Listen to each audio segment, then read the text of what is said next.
Good morning, it's Dr. Tucker, your friendly neighborhood colorectal surgeon, and the herb of the week is fennel.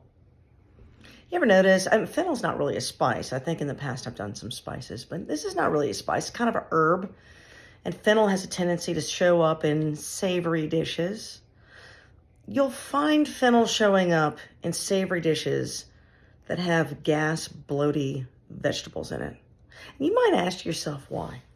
There's a pretty simple answer. Fennel is a great digestive aid.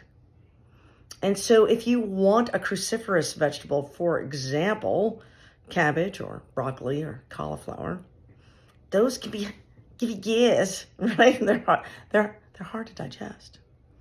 Now, when you mix it with a savory taste like fennel, you've got yourself a delicious dish and you don't have as much gas bloat, and that is because fennel, especially the seeds, have a very particular digestive support that helps your body improve digestive enzymes.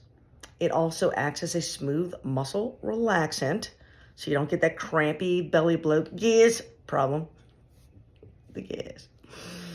And then fennel also has a tendency to have some antimicrobial activity, which can improve the SIBO type symptoms. It sort of helps keep things a little bit more in balance. And so herbal medicine type folks will use fennel seed as a digestive aid.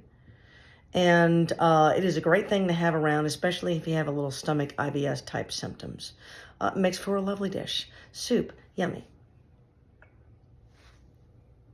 As you can see, I'm on a pretty important mission to spread the word, and you can help me by subscribing to our channel, sharing it with friends, hitting that notification button, and finding me on other social media channels such as YouTube and Rumble at Dr. Anna Toker, and I hope to see you there.